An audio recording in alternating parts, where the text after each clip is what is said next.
iswe nenyaya yemwana.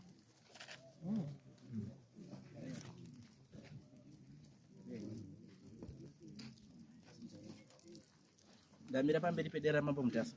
Ndamira pamberi pedara ramambo Mutasa. Zvese zvachanda ndezvechokwadi. Zvese zvandichataura ndezvechokwadi. Ndikaimba charaswa nemhosva. Ndikanyepa ndicharaswa nemhosva. Mwari ari mubatsiri wangu. Mwari ari mubatsiri wangu.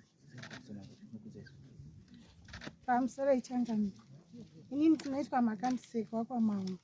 Nyaya yatanetsana nemuroora wangu ngeyemwana ari kutaura ega kuti handisiwe pano ndiriwe kwandikutu. Ndinoyera chirandu. Ari kuramba mutupo wedu kuti haeri shumba.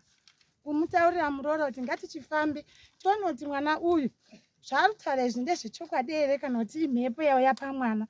Muroora akuchinja nyaya kune hanzvadzi yangu akati ndoda kumufambisa kun'anga dzangu inini dzandinoziva inini kuti iye arambwe.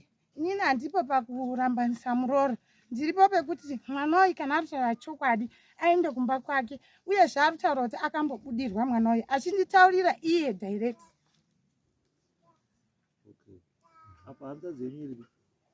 Hana kuuya basi ndakanyoresa kuti auye nemwana wacho.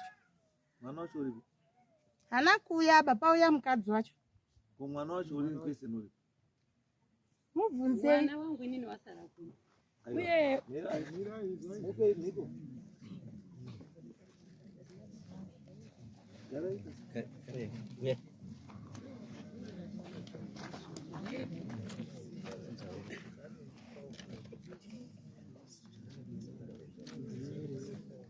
Ndamira pamberi pedera ramambo Mutasa. Ndamira pamberi pedara ramambo Mutasa. Zvese zvachanda ndezvechokwadi. Zvese zvandichataura ndezvechokwadi. Ndikaimba chabatwa nemhosva. Ndikavanyepa ndichabatwa nemhosva. Mwari ari mubatsiri wangu. Mwari ari mubatsiri wangu.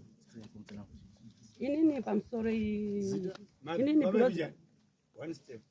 ndonzi Beauty Good ndo zita rangu. Inini ndakarorwa nemurume wangu kubharabhara ndo kumusha kwedu. Ndakarorwa nemurume wangu 2004 muna February. Ndikabara mwana wangu muna October 29. Saka mwana uyu kutaura kwazviruitwa natete uyu. Tete uyu ari kutonyepa. Tete uyu akanzwa makuhwa. Angari kutakwa iye anogara kwaTsomba, indogara kuZambia ndokwandogara.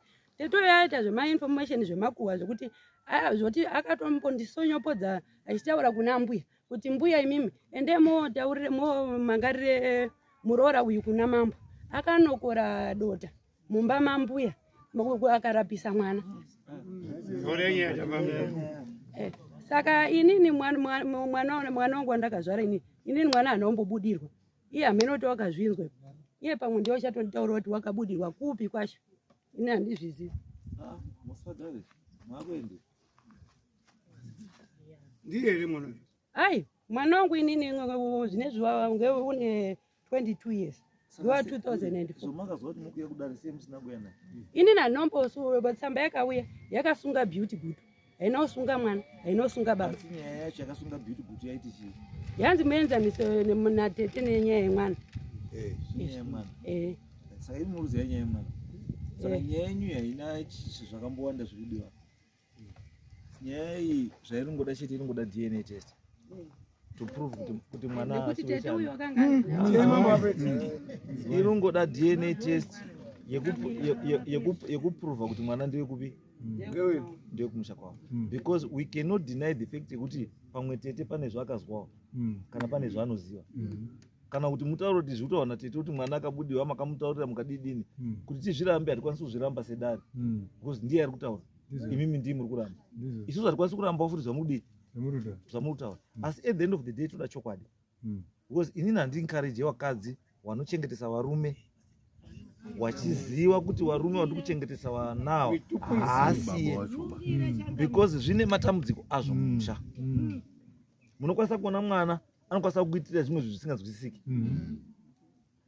Asi iwo mai uchiziva, yes, zvinonzi hazvo mai ndiye anoziva mwana baba wemwana. It's very true. Anoziva baba wemwana ndimi. Andizvo. Asi mazwi enyu haana uremu hwekukonvinza vanhu vese tiri panapa kuti zvamurikutaura ichokwadi. Izvi zvaakuda wakazvifundira basa kuti waone kuti mwana ngewenyu here kana kuti haasiri wani wehanzvadzi yavo. right. Saka chaakudiwa ndechekuti trite law inotaura kuti it is the duty of the bereaved andizvo to prove beyond reasonable doubt kuti zvaari kutaura zviri correct. Saka the onus is on you, imi mani tete andizvo motaura nehanzvadzi yenyu mowirirana kuti mwana waenda kupi kudna kumadna test. Maenda kumadna test there are two things. Munokwanisa kuenda kwefree, munokwanisa kuenda kwekubhadhara. Asi kana kwako kubhadhara nekuti ndimi munoda kuprova, ndimi munodini, ndimi munobhadhara. Chokwadi chobuda pai chokwadi chobuda pachena andizvo ndo nyaya chete iripo. Yes, chinoitika handodzi yangu handichatotauri nayo yakutoti inonditema nedemo inini ndisati ndazwa chokwadi chakazara. aiyo nyaya iripo ndeyekuti imimi futi pamutemo hamukwanisi kutora mwana wekuenda naye kudna test baba namai wacho vasingawirirani. So chitoripo ndechekuti munofanira kutosvika pekuwirirana nehanzvadzi yenyu kuti inzwisise zvamuri kutaura. Kana muda kubatsirwa kuti hanzvadzi yenyu iwane wamwe vanhu vanoti kubatsira kuti kutaura nayo, tinokutsvagirai vanhu vanotaura naye wokubatsirai kuti hanzvadzi yenyu ibvume, so that mwana adi aonekwe, avhenekwe, aonekwe zveshuwa kuti mwana haasiri chii. And on top of that, mwana iyeyo over the age of 18 anokwanisa kuzvidecidira. Saka pamwe pacho patoti baba paroda mwana wacho iye kuti mutaure naye pachezvo zvake because is over 18 kuti shamwari ona nyaya iri panapa ndiyanesa ndeiyi, nyaya iri ngodikana ndeye kuti uzikane kuti iwewe uyu munhu uri kuti dhedhi uyu ndidhedhi wako here handizvo. No, ya between imimi tete nemwana nani nehanzvadzi. Asi mwana aane mariramiro nenyaya yeeji yani yake kuti anokwanisa kuendawo kunani kuna baba achitaura nababa kuti baba ndoda ndiyase kuziva pandidini pandimire handizvo. Because mwana haana zvaanoita kuti anoenda ega. Kana zvatonetsa ndezvokuti mwana iyeyo dai paine umwe mwana futi ari over 18 waikwanisa kuenda wari 2 wonotestwa rongani wari 2 aripo musikana. Saka wanaiwo wari 2 wanokwanisa kuenda wari 2 wonotestwa wari 2 zvikatosiyana kutoa kuti zvafa. Asi ndinoda kubatsirai kuti maways aripo ekuti anokwanisa kushandika kana baba wasiri kubvuma wana wane mariramiro nenyaya yeeji dzani dzawo kuti wanaiwo wari 2 wanokwanisa kutaurirana wari wangani wari 2 handizvo. Kuti shamwari iwewe ndionoti chokwadi kuti ungadya roorarama uchizi ndiwe hanzvadzi yako handizvo. Saka munotaura nawo wowirirana woenda wosvika wotestwa zvoonekwa kuti zvinhu zvakamira sei. Pamwe hanzvadzi yenyu mangwana ichakutemai nedemofu zveshuwa kana kuti mangwana pamwe kuti mangwana ichadini ichatokutendai kuti tete makaita makaunzwa ndimwari zviro zvavo zvisina kufamba zvakanaka ndakairwa nyama pamusoro pewodhropu zvinoitika.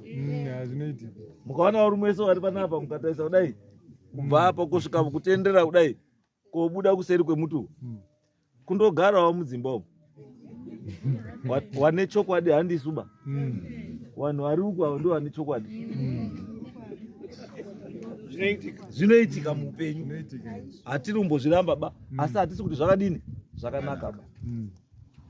Hazvina kunaka ba kuchengetesa chii munhu mwana wauri kuziva kuti haasiri wake chinhu chakaoma hazvina kunaka.